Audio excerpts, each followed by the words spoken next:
Om Swastiastu, Salam Nama Budaya, Salam Kebajikan, dan Salam Harmoni. Perkenalkan, nama saya Putu Indah Haryani dengan NIM 2511031199. Pada kesempatan ini saya akan menyampaikan presentasi yang berjudul Analisis Proses Pembelajaran dan Penerapan Teori Pendidikan dalam Kegiatan Kelas. Video ini berisi pemaparan hasil analisis proses pembelajaran serta penerapan teori pendidikan dalam kegiatan kelas. Baik, di sini saya akan membacakan latar belakang terlebih dahulu. Nah, pembelajaran di kelas merupakan proses interaksi kompleks antara guru dan peserta didik yang tidak hanya berorientasi pada penyampaian materi, tetapi juga pada pengembangan karakter, kemampuan berpikir kritis, dan keterampilan sosial. Proses pembelajaran yang diamati dalam video menunjukkan penerapan berbagai tahapan mulai dari doa, pengecekan kesiapan, apersepsi, diskusi melalui LKPD, hingga presentasi dan umpan balik yang mencerminkan penerapan beragam teori pendidikan seperti humanisme, kognitivisme, behaviorisme, sibernetik, serta pandangan empirisme dan nativisme. Pemahaman terhadap proses ini diharapkan mampu membekali mahasiswa untuk menganalisis kegiatan pembelajaran secara kritis, menilai efektivitas metode yang digunakan, serta memahami keterkaitan antara teori pendidikan dan praktik nyata dalam membentuk pengetahuan, karakter, kreativitas, dan kemandirian peserta didik. Baik, selanjutnya saya akan membacakan rumusan masalah terlebih dahulu. Nah, yang pertama ada apa saja yang menjadi hal penting dalam video yang diamati. Yang kedua, bagaimana analisis kritis mengenai temuan yang ada di video tersebut. Nah, adapun tujuan dari makalah. Yang pertama, mengetahui hal-hal penting terdapat dalam video yang diamati. Yang kedua, menganalisis secara kritis temuan yang ada di dalam video. Baik, di sini saya akan membacakan definisi konsep ilmu pendidikan.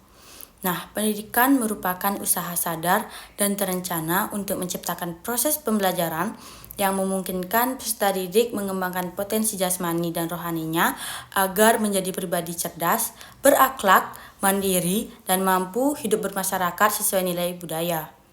Dalam kajian pendidikan, dikenal pedagogi sebagai praktik mendidik dan pedagogik sebagai ilmu pendidikan yang menegaskan peran pendidik dalam membimbing peserta didik.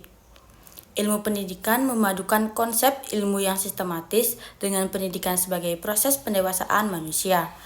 Proses pendidikan melibatkan unsur peserta didik, pendidik, interaksi edukatif, tujuan, materi, metode dan alat, serta lingkungan keluarga, sekolah, dan masyarakat sebagai satu kesatuan yang saling berkaitan. Selanjutnya ada spektrum ilmu pendidikan dan asumsi programatik. Pendidikan memiliki cakupan luas yang mencakup lingkup mikro dan makro, di mana tingkat makro pendidikan berlangsung melalui interaksi antar manusia dalam lingkungan sekolah, kelas, dan satuan pendidikan sebagai penerapan kebijakan pendidikan. Sedangkan tingkat makro, pendidikan berperan dalam skala nasional hingga antar bangsa sebagai sarana regenerasi sosial dan pewarisan nilai budaya. Dalam konteks ini, asumsi programatik pendidikan menempatkan guru sebagai aktor utama yang berperan sebagai agen perubahan, fasilitator pembelajaran, teladan, dan penanggung jawab keberhasilan belajar peserta didik, sekaligus memiliki tanggung jawab profesional untuk terus mengembangkan kompetensi dan menjunjung nilai serta kode etik profesi. Yang ketiga ada teori klasik dan modern. Nah, teori pendidikan ini menegaskan bahwa ilmu pendidikan bersifat mandiri dan terus berkembang seiring perubahan masyarakat dengan akar yang telah ada sejak awal sejarah manusia.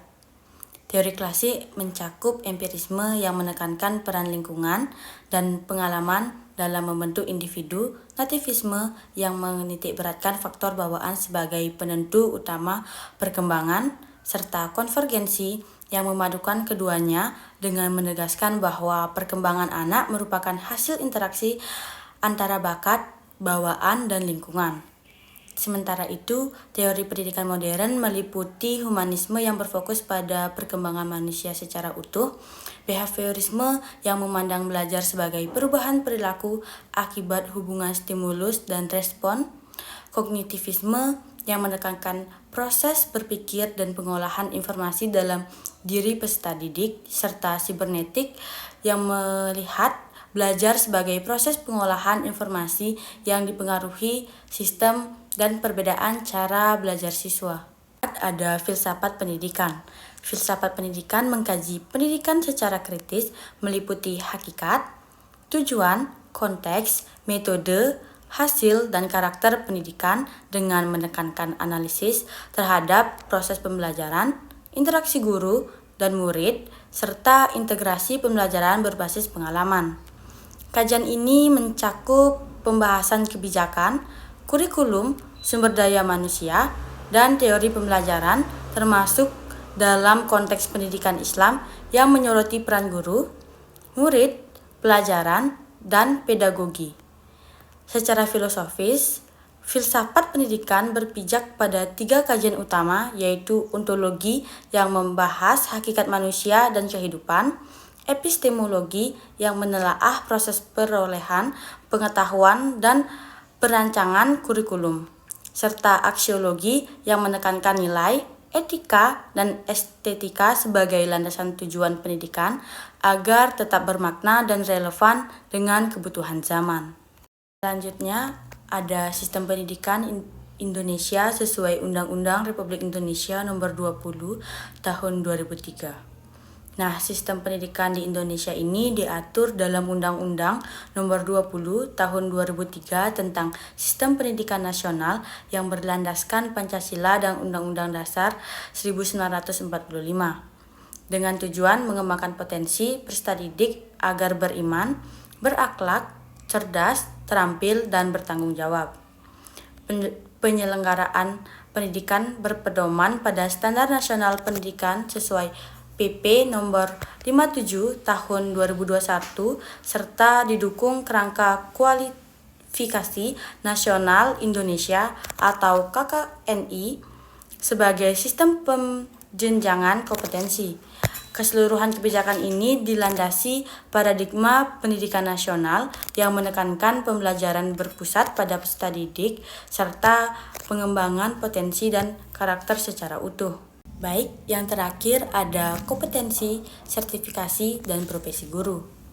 Nah, kompetensi guru merupakan perpaduan pengetahuan, keterampilan, sikap, dan nilai yang tercermin dalam 4 kompetensi utama yaitu pedagogik, kepribadian, sosial, dan profesional yang saling terintegrasi dalam membentuk kinerja guru serta karakter peserta didik. Peningkatan mutu guru dilakukan melalui program sertifikasi sebagai pengakuan profesionalitas sesuai UU Nomor 14 Tahun 2005 meskipun pelaksanaannya masih menghadapi berbagai kendala terutama di daerah terpencil. Selain itu, pemerintah menyelenggarakan program pendidikan profesi guru atau PPG sebagai pendidikan pascasarjana untuk memperkuat kompetensi dan profesionalisme guru agar mampu menjawab tantangan pendidikan secara inovatif dan berkelanjutan. Baik, di sini saya akan membacakan hasil pengamatan. Nah, pada 0 menit 23 detik sampai 1 menit 34 detik, guru membuka pembelajaran dengan doa, mengecek kesiapan fisik dan mental peserta didik, serta absensi dan menanamkan disiplin dan tanggung jawab. Yang kedua, pada 1 menit 35 detik sampai 3 menit 20 detik, guru melakukan apersepsi dengan mengaitkan materi dengan pengalaman sehari-hari peserta didik untuk membangun keterkaitan pengetahuan lama dengan materi baru. Yang ketiga, pada 3 menit 21 detik sampai 7 menit 0 detik, penyampaian materi inti secara singkat, yaitu guru membacakan LKPD, peserta didik mulai membaca dan memahami instruksi LKPD. Yang keempat, pada 7 menit 1 detik sampai 8 menit 51 detik, diskusi kelompok Menggunakan LKPD sebagai panduan, guru berperan sebagai fasilitator untuk membimbing kelompok yang mengalami kesulitan.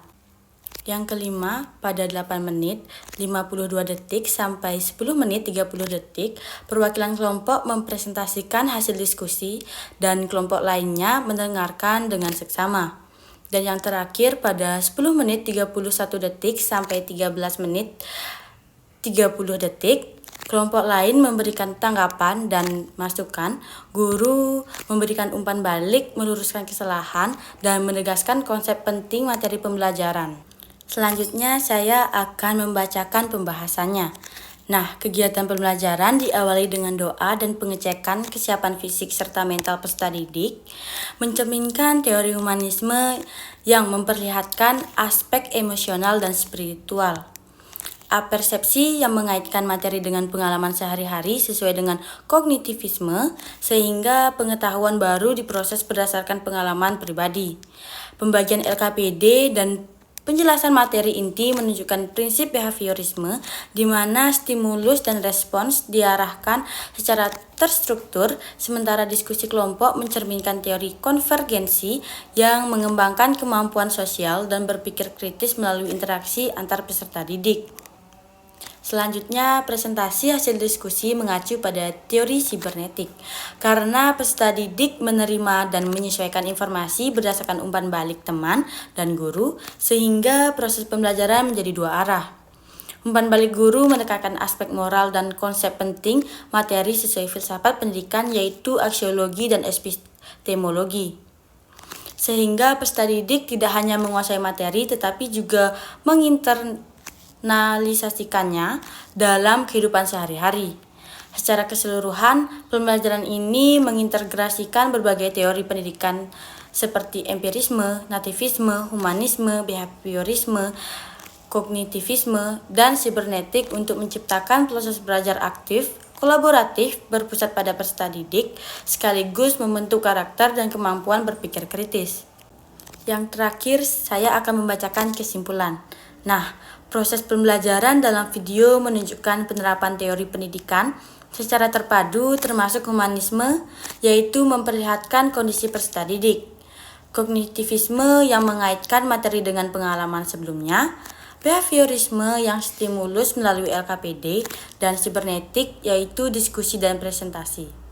Diskusi kelompok dan presentasi mencerminkan prinsip konvergensi di mana perkembangan peserta didik dipengaruhi oleh potensi bawaan dan pengalaman lingkungan, sehingga interaksi sosial menjadi bagian penting. Umpan balik guru menekankan nilai moral, konsep penting, dan pemahaman materi, sehingga kegiatan pembelajaran tidak hanya fokus pada pengetahuan, tetapi juga pengembangan karakter, berpikir kritis, dan keterampilan sosial peserta didik. Baik, sekian presentasi dari saya. Saya tutup dengan Parama Santi. Om Santi Santi Santi Om. Dan salam harmoni.